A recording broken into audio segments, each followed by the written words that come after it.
you've been waiting for. It's time for the best of 7 between these two teams. And we're starting things off with a mirror matchup with Choya versus hyvaa. AKA Choya versus Choya or hyvaa versus hyvaa. And both of these players look similar and have similar aggressive ways of playing their race. Yep. Choya, of course, being a Protoss player and hyvaa being a Zerg. So they are going to clash, I feel, and make something epic occur. Yep. I expect nothing less from tremendous excitement after this game from me. We are going to see definitely the twin match, and it's going to be a lot of fun. The match list, of course, has been published at GOMTV.net if you want to check this out and want to know who exactly is facing whom. Probably going to have a look at that before we're starting our first game as well. But we have a couple of really cool matches coming your way today. Yeah, we do. So far, we already had a lot of fun with the first part. The Marine splits were awesome. The rally race was amazing. You know, even though this is one of the more serious parts of today's competition, I feel that there's a certain level of personality that comes out in each one of these players when you have an all-star match like this. And when you talk about personalities, nobody comes to mind more than Choya. And I have no idea what he's going to do. And I feel like hyvaa's probably got something equally as exciting to greet him with. I feel like I'm Choya and I know what the fan expects from me, and I will pull something off here. The question just is what, and of course with hyvaa, you kind of always know what you get. And that's why everyone is excited, especially excited about this game in particular, I feel. Now, this is going to be a good one. You know, I jokingly called it a mirror matchup, but the reason why is just because the styles are so similar. Of course, different races, but I expect to see, like, an aggressive 2-base tying from Choya versus an aggressive 2-base tying from hyvaa, or maybe like hyvaa goes fast lair into like a Nidus Worm or something crazy. I mean, who knows? I don't really think that hyvaa is going to be... I mean, he's going to be aggressive, but I don't think we're going to see one of his really, really fast pulls in this game, just because it has a bit of a show match character here, and that's why most of the players try to go at least into the mid-game to show the fans something that they can really enjoy. So, right now this is going to be the opening match, then afterwards we're going into a game between Gumiho and Avenge, which is actually going to be pretty cool, since Avenge, especially in this matchup, is pretty strong, and him going up against Gumiho should be a really, really good one. So in general, just the games that we're going to see today are very exciting, and the best of 7, I have no idea which team is going to take it.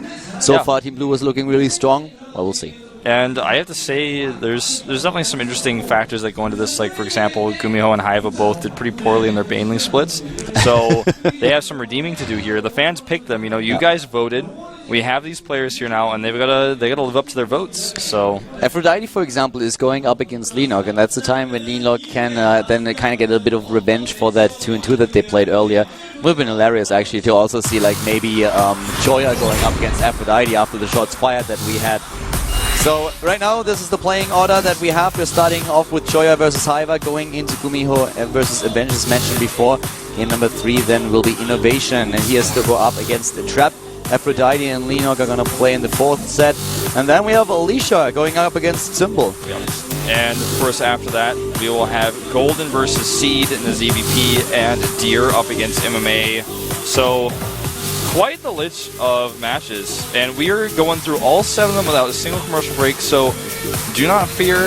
If you have to go to the bathroom, you better go right now. If you need to get a soda out of the refrigerator is downstairs, you better go get that right now too. And who do you think is going to take it? Which team? I cannot pick. Like, I cannot look at this and say I feel one way strongly over the other. Let me have another quick look at the lineup that we have here. I'm leaning towards red a little bit.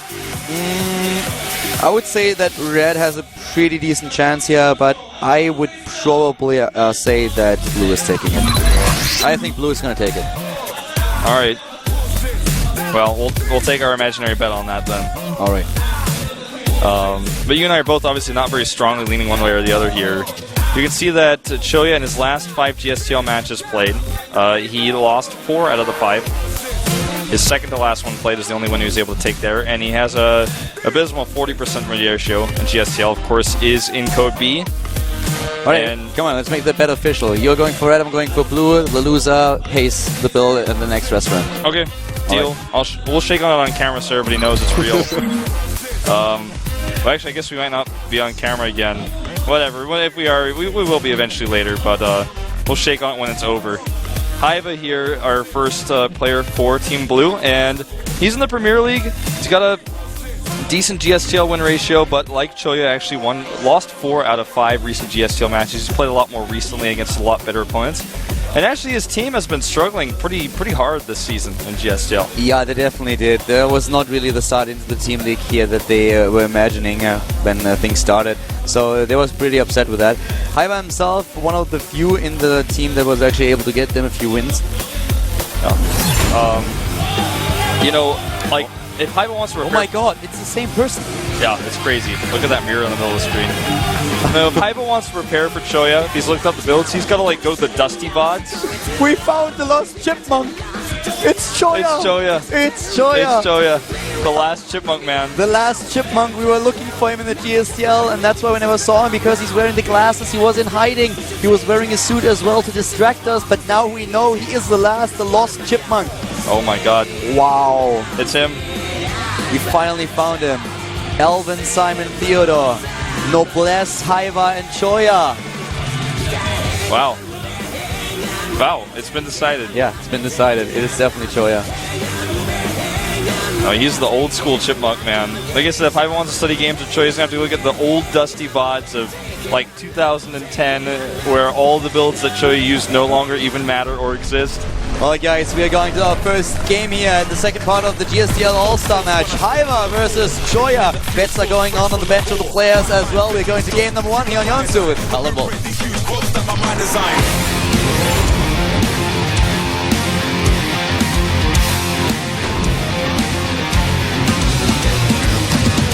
Starting to the bottom right, we have the Protoss player. He is starting for the red team today. It is FXO Choya.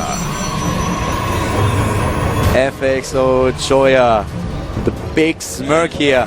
What does he have up his sleeve today? Is it going to be the proxy Colossus that we saw from him on maps like Antigua? What is Hyvaa going to do? He's starting to the top right. Let's give him a proper introduction. And the Zerg player in blue. Soul Hyvaa. Just a lot of banter about Hyvaa said, sorry if I end this really quickly. And no early pull this time. No early pull. And the question is Choya going to make a Nexus? Because in all of his matches, he's made, I think, maybe 2. I think he canceled 1 for an all-in. But he is going Gateway first, actually. Yeah. Going for a gateway opening here, and from Hyvaa we have the spawning pool at a normal timing. Hyvaa, is it really you? I'm not sure. You know, the question is, how much does Choya actually play, you know, more than watching? Because as a coach, you know, obviously you play a little bit, make sure you still get the feel, but he's not going to be playing half as much as Hyvaa is. Hyvaa is a top tier player, one of the best players we have in the world here, a high-level player from WCS Korea. Yeah, the thing with Choya, on the other hand, is always you never know what you get. You know? You always have some weird build prepared for you, and if you don't see that, if you don't scout it, then you're just going to be in trouble. Once again, the probe trying to do its best here to delay the suspension for as long as possible, but finally has to retreat. And so far, actually, a pretty standard opening. I mean, Choya is going into Gateway Core, and on the other hand, we have for Hyvaa the expansion with a pretty normal timing after all. And, well, I wonder if, you know, Choya is obviously taking the faster gateway here. You know, when I say that, I mean he's going to be taking the build that can be aggressive faster, especially because Hyvaa doesn't have any gas. I don't know if this is a trick, and as soon as the probe leaves, he's going to start taking that gas. Doesn't look like it, because he hasn't done it yet, and I think he's just going to take a fast third hatchery, use those Zerglings to secure the location. And Choya with the Nexus right in the eyes of the Overlord. Overlord is there, he sees everything, he knows exactly what's going down right now, and at the same time, Hyvaa, of course, now going into his queens, to the top right, always with the opportunity to get another base. It would be a very fast third base given the opening that we've seen here from Choya. Usually as a Zerg player, you take it rather around the 5-minute mark, maybe up to 5:30 when you take the third. But Hyvaa apparently not afraid to drop that hatch after all at a normal timing, 4:20 in the game, and we see him with hatch number 3. Yeah, very quick third hatch here. Probe actually chased all the way back to the main base. The Zerglings in the main as well will have to leave once the Mothership Core floats towards them. But will he get the probe? Looks like the answer is yes. Whoa, no, yes. Well, not really. I mean, he's trying. Probe controlled by Choya himself. And it looks like the probe actually will will live to mine another day. Lings are just running around here trying to find out what exactly is happening. Choya is pulling out the APM right now, going up to 380, the 400 blinking there for a second. hyvaa with the third base, and you know, the third was never really scouted by Choya. He's of course assuming that there has to be a third at some point, but he doesn't know about the timing, and him himself just getting the Nexus now ready and into the game. I feel that so far hyvaa is doing pretty good here. Now if this is really Choya, he's going to add 6 gateways with this and move across the map. It must be hyvaa in the booth. Wait, no, but he's in the other booth, so I don't know. There's the probe, still hiding. Yeah, on the high ground though, so he's not spotted. Nice position here by Choya. You know, Choya, if he gets that pylon up, he is definitely going to do something. And it looks like he might just go for 3-gate aggression. Only 3 gateways. Still effective though. And of course he gets the pylon up. Yeah. It was a good juke on the probe, really. And position is good. For the pylon, he can warp right onto the low ground. Yeah, I can't believe the pylon wasn't scouted. I mean, it's Choya we're talking about. Now he sees it. He sees the pylon. He sees the warp in. The queen is retreating. He's gonna sack that base. Or is he just waiting for the units? He was walking back, and look at the smiles here in the booth. And Choya is already having so much fun. Everything is working exactly as he intended. And hyvaa is like, ah. You know, I mean, the Roach Horn is just not done. And without roaches, he's not going to hold this hatchery. No question about that. And the queens actually look like they may fall here. Time warped. And they're off creep here for just a second. But this may actually buy him enough time to get the roaches out. It's going to be close. I don't think he can save the hatch. Yeah, one of the queens is already down there. Just wait him in these zealots. I don't think that hatch is... No. There's no way. The hatch definitely dying here. Hatch is gone. There comes the second time warp. He wants that queen and he wants it bad. But the queen escapes. Zergling's moving in right now. Taking down one zealot after another. A lot of the Zerglings, on the other hand, also biting gloves. Finally, the roach is in the game. And only one of them. One roach against 3 zealots. That's not a fair fight. Lair is started for hyvaa, but it's a little bit uncomfortable for him because he used so much larva on drones, and now the worker count is even. You never want to have that, especially if a Cross player has a Nexus up and you have no third hatchery. So, ouch, this is a really good position for Choya starting things off here. It definitely is. Not scouting the pylon or the probe was definitely a blow to hyvaa. He did not see that coming, and then when the warp-ins were there, he was already a little bit behind. He didn't expect it. He lost his third base because of it. And now he's trying to pull the moves out. He's going for the burrow upgrade here. Yeah, and +1, and he did not see the robotics, as was highlighted before by our observer. The Overlord just a little bit too far to the left. So the burrow upgrade here is not really going to be all too useful necessarily. Now, if Choya follows up with an Immortal all-in, which it looks like he's about to, that would make things just too Choya. But if he does that and doesn't have an observer, the burrow might buy hyvaa just a little bit of time. Yeah, the burrow upgrade can do a lot if you do not have detection in the game. And even with the robotics, if you don't go and build one of those observers, you're going to have a bit of a problem there. So that's definitely like a little bit... That's one of the points where Choya can make a mistake that hyvaa could capitalize on. Yeah. Good scouts here by Choya, by the way. You know, back when he was playing the game, Hallucination wasn't free, utilizing that new tactic. And he sees the third base timing here, and for him he knows, okay, there's not a lot of larvae here. You're trying to drone up a little bit here because you used so much before. Now I've got a really strong timer where you're probably not going to have units to hold. You don't have that production from that third hatchery. What's really good is, by the way, the creep spread that we see coming out of hyvaa. He is really meticulous about it at this point, and that could help him a bit when it comes down to actually dealing with the units of his opponent. But we have now the Warp Prism on the way, trying to just do a bit of damage here. One sentry and of course a single Immortal, trying to drop that and do some damage.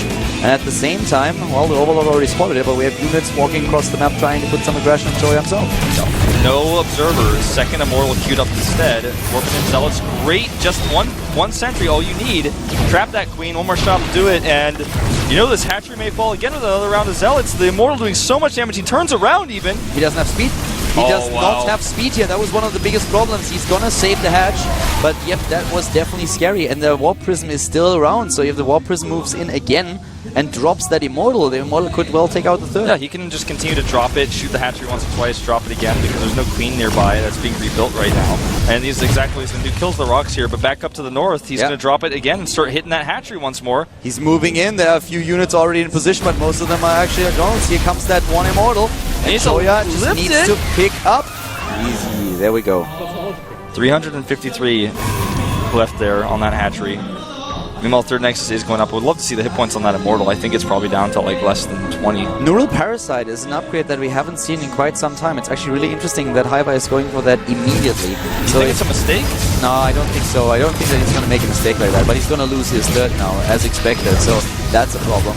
And you know, I'm a little bit surprised that he actually lost it that easily. He must have known that the Warp Prism would have come back. I would have even liked him just to get an Overlord over there to keep track of the Warp Prism a little bit. Yeah, or at least leave like 10 lings. At 10 lings alone, the first time he drops the Immortal out, the second time is going to make it pick up real fast. Look at that creature on the other hand. Yeah, really, really good. He's already halfway across. Would be proud of that. Now he cuts off a path here for Choya to attack to, and now he can actually make a hatchery up there. Would be a good choice. Phoenix Scout in the main, and he's not going to know about Neural Parasite. Now, if hyvaa neurals all the Immortals, you can actually turn a battle around really quickly. Yeah. Unfortunately for him, though, there's not a whole lot of Stalkers or anything the Immortals are going to do well against except themselves. Choya is doing pretty decent here, and still the Warp Prism is around, and that just shows once again that as a Zerg player, you're so limited in your options against air if you do not go for that Spire. And that's what we see right now. As soon as Neural Parasite is done, he can of course just Neural Parasite the Warp Prism and get that back into the action, use the Queens to take it out. But for the time being, the Warp Prism in general is just so super annoying. Oh my god. He's actually going to get the hatch cancel again. And he can save 2 Zealots. Wow. Choya could actually drop right now and maybe even snipe, but he decides not to. He's not paying attention, but he's going towards the main base now. The Roach is already reacting. No Neural on that. Yeah, James Bond Infestor is a little bit lazy today, not going to do anything here. And Choya is now confronted with the Infestor deck of his opponent. The Overseer flying right into the Sentries and Stalkers, not scouting too much for hyvaa. Choya with a pretty good grasp on that game, even taking a supply lead here. Yeah.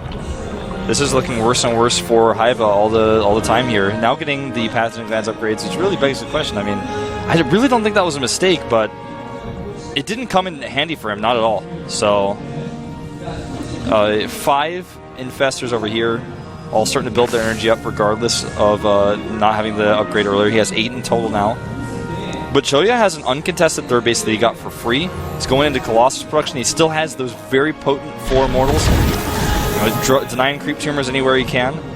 Choya's playing this really well. Yeah. I'm very impressed, to be honest. He's doing a really good job against hyvaa, and hyvaa's probably not going to be too happy about that, at least not up to this point. Now hyvaa pulling out the APM himself, going up to 500 at times, trying to make that work. He knows about everything that's going on, so he also sees this army moving into the middle of the map. And that's the force that he has to deal with, and it's going to be the decisive moment in the game, I feel, because so far he has only taken blows. He needs to dish out some damage now. Here we go. Warp Prism in the middle of the fray. Looks like you want to try to drop the Immortals in there. This is way too much Choya and not enough hyvaa. He's actually going to get all of the Infestors here, well, at least a lot of them. The ones in the front, way out of position there. He wants to fungal. He wants to make sure that those Stalkers cannot just chase him down, but he loses a few of the Infestors in the process, and the +3 attack upgrade is already started for Choya, who's currently at 1 armor and 2 attack.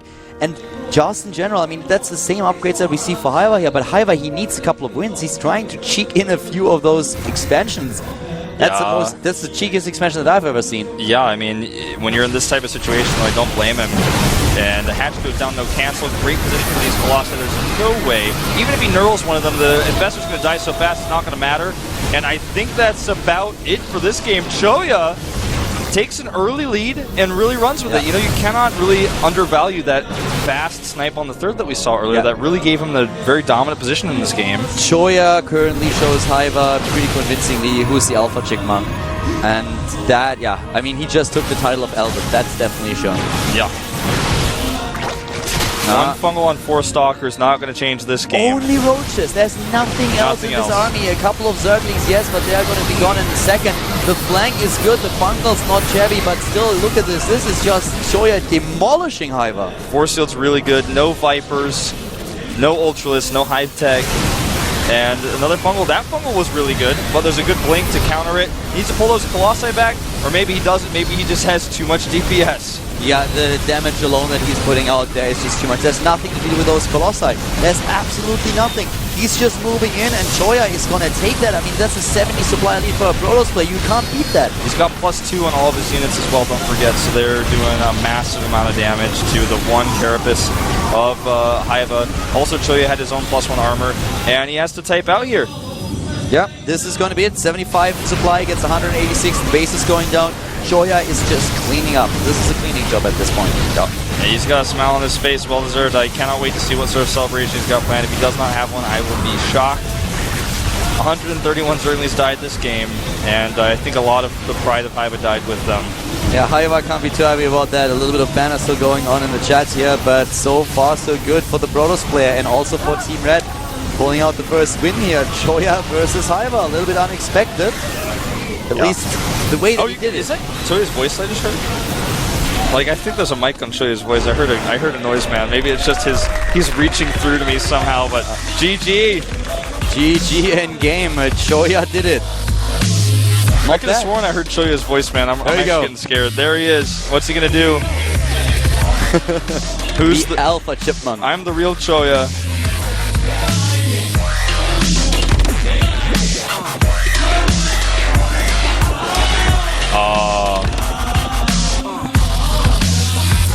Well, I mean, after you owned him that hard in game, it's kind of hard to trash him further. But talked about it a little bit before. Taking that early lead, sniping the third hatchery really gave Choya the advantage they need. If you lose that third hatchery like that, as Zerg player basically playing uphill for the rest of the game. I'm getting worried about my bet. Hyvaa was one of the victories that I counted for Team Blue.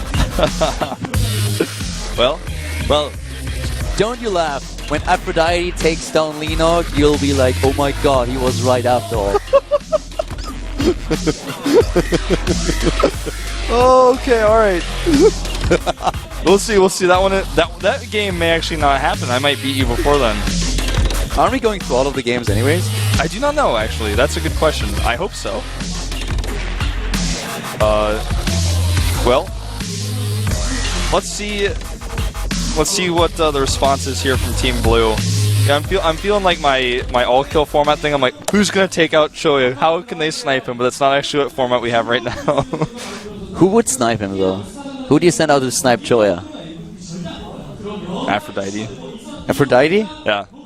She beat him in the 2v2. She beat him in the 2v2. She has history. The shots fired as well. 100% win ratio against Choya so far, and seems to actually beat him in the debate contest as well. Would probably be the good pick here. But yeah, the next game that we have is Gumiho going up against Avenge, so that's our second game of the day. Gumiho is starting for Team Red, currently in the lead, and Avenge for Team Blue. And that's another victory where another game where I actually say, okay, Team Blue's going to take it. Yeah, actually on this one, I mean, even though I'm on Red's side right now, I feel like for this one, Gumiho is struggling a little bit in Heart of the Swarm. Avenge is not, especially not in this matchup. And Gumiho's pride is hurt earlier by his terrible Baneley splits. Might also just force him now to just play that really well and put everything into the next game because he wants to prove that he can take it, because he was not too happy about the Marine splits at all. Yeah. I think, that might play a role in it. Also, how on the fly good are these players going to be, because they've been priced for a lot of different things, and this is a pretty crazy match as it is. And I think that this will be a good game no matter what, but I have to give the edge to Avenge just because of how well he's been doing recently. Yeah, I actually feel like the same. So Avenge, in my opinion, is going to be the player that will be the favorite here a little bit, since Gumiho has been struggling a little bit more. He was not too happy with his play just recently. But yeah, going to be quite interesting to see who takes it right now, because if Gumiho now wins this game, then suddenly Team Red is already up with 2 points. So that would be quite something. It would be a really good start in this, especially since in the first part of our All-Star match today, they didn't really do all that well. It'd be really good for me as well. Yeah. But, if Gumiho wins it, he's really going to have to impress me. He's going to have some really great multitasking. We saw that actually earlier by him specifically in the 2v2 or the 1v1 with the relays, where he did the queue up on the medevacs. Yeah. I mean, that doesn't take a lot of... It actually takes a lot of decision-making and like, smartness, like, to think about that and queue that up, but it's not like a big multitasking thing. He just did one specific thing really well and ran away. Well, we're going into the game. We're going to find out what exactly Gumiho can do. That's, of course, going to be the next game. The Towel Terran already in the booth. Yep. And he is actually 0-1 against Avenge. One game against him in GOMTV history matches, of course. And Gumiho is a good all-around player. He was a really, really good player in Wings of Liberty. In Wings of Liberty, I was just waiting for him to have the finals. I really thought he was going to have a finals before Wings of Liberty ended. He never did. And he's a good all-around player still, though. He's definitely not a weak player, but I just feel like Avenge is much stronger than him right now. I mean, much, much stronger. Avenge is on the rise, that much is for sure, and Gumiho is the one who is struggling a little bit. So, pretty interested to see how exactly this is gonna go right now. But I would give the edge to Avenge, but Gumiho has shown great games in the past, and if he can just show us the same level of play, then it's gonna be very tough for Avenge to beat him. Yeah, and here's Avenge, always having his hair dyed lightly. Now, this guy has been a pretty good PvT specialist for a while in Heart of the Swarm. You know, there was a time where he was looking really, really good in that matchup. He still looks decent. Very good win ratio in GSTL, 14 and 11. Reddit is already on the Chipmunk train, by the way, already posting the pictures, and it's actually a really good picture. If you didn't really catch on the Chipmunk train and you haven't seen the pictures, then look it up. It's definitely gonna. This is definitely Alvin and Theodore. Yeah. Maybe Simon. I don't know quite now, but yeah, Choya and Hyvaa, pretty cool pick there. And they are the two Chipmunks, and of course the third Chipmunk is Noblesse. Yeah. He was actually the first Chipmunk. Noblesse was the first one. He was the first one. Well, I mean, I think he was the first discovered Chipmunk. Yeah. Choya was the first, he was the oldest, but he was the last discovered. Exactly. He was the last one that we found because he was always in hiding. He was wearing those glasses. We didn't really see him. He was hiding in plain sight, and that makes things sometimes just so difficult. He was sneaky. That's one thing about Choya is he's always sneaky. He's always got something up his sleeve. Definitely true. Well, Tristram is our map for set 2. Got a little bit of a Diablo feel to it. And Gumio's really got to play a good game here if he wants to take Avenge. Avenge's got to be feeling confident knowing that this is a good matchup for him. And that, like we've both said and echoed several times earlier, that he's just doing better overall right now than Gumio. Yeah. Avenge going up against Gumio in the second game here, part 2 of the GSTL All-Star match. We're going into the match between Avenge and Gumio. Let's see who takes it. Team Red is in the lead. He's going to play a little bit later. He already lost.